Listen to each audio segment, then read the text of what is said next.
TheAncientWorld.ca, bringing the past into the future. Hello, I'm Dr. David Lipovich, and I'm both a public lecturer and a professional archaeologist specializing in the study of the ancient Near East. In this third in our series, we will address the question of who was the first king of Egypt. According to the Greek historian Herodotus, writing in the 5th century BCE, and the Egyptian historian Manetho, writing in the 3rd century BCE, the first king of Egypt was called Menes. According to the Turin Canon, seen at the top, and the Abydos King List, seen at the bottom, both compiled in the 13th century BCE, the first king of Egypt was named Mene. You can see in the inset picture on the top right, his name spelt out as it's spelt on the Abydos King List at the bottom.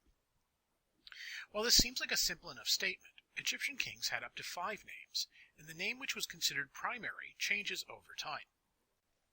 For instance, the king that we know as Tut was in full Tutankhamun, Nebkheperure, Connacht Tutmeswet, Neferhepu Segeretawi Shetepnecheru Nebu, Wecheschau Sechetepnecheru. Generally, he was referred to either as Tutankhamun, his birth name, or by his coronation name, Nebkheperure. The name Mene, while preserved in the king list, was apparently not the primary name used by the king at that time, and so we are uncertain as to whom Mene was. The likeliest case is that Mene was the king called Narmer, who lived during the 31st century BCE. While we have evidence for earlier kings like Rosette Scorpion, seen at the top here, the basis for the Scorpion King of recent B-movie fame, Narmer is the earliest king who appears to claim to rule both Upper and Lower Egypt. Rosette Scorpion, in all of the known image of him, always wears the white crown of Upper Egypt, as you can see in the mace head shown at the top. Narmer is the first king to depict himself with both the white crown and the red crown of Lower Egypt. Unfortunately, this is such an early period in Egyptian history that hieroglyphics are at a very early stage in their development, and they are really only practical for recording names and largely useless for recording narrative history. Much of what we reconstruct of the early events of Narmer's reign has been based on the interpretations of a very important object known as the Narmer palette, seen here, discovered in Hierakonpolis, or Nechen, in 1898. The palette is a ceremonial version of a slate palette used for grinding eyes cosmetics. In this case, the object is much larger than practical for that purpose, and is highly decorated. On its obverse is an image of a man wielding a mace and holding a prisoner by his hair in preparation for bashing in his skull. The mace wielder is wearing the white crown of Upper Egypt. At the top center of the palette is the image of a palace or temple facade containing the hieroglyphics Nar, a catfish, and Mer, a chisel.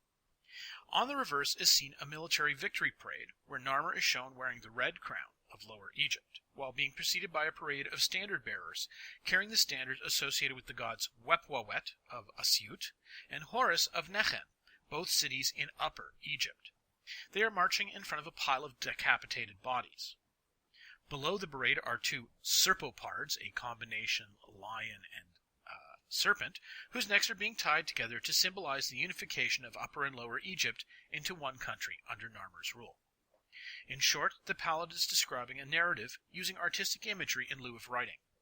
That is, that Narmer, a southerner, backed by forces from Nechen, Asyut, and Seshesh, home of the goddess Bat, whose heads are seen at the top corners of the palette, conquered the northern regions of Egypt and united the 2 countries together, claiming kingship over both. According to later tradition, Menes founded the city of Memphis, conducted raids against the Nubians, and extended his power as far as the first cataract of the Nile. According to Manetho, he was killed by a hippopotamus after his 62-year reign. If you enjoyed this mini-lecture, check out the others available for download. You can also sign up for my online webinar series, or if you live near Toronto, Canada, you can come see me in person at one of my regular public lectures. You can follow me on Twitter at TheAncientWorld.ca, or on Facebook at www.facebook.com/TheAncientWorld.ca. Or you can check out my website directly at www.TheAncientWorld.ca.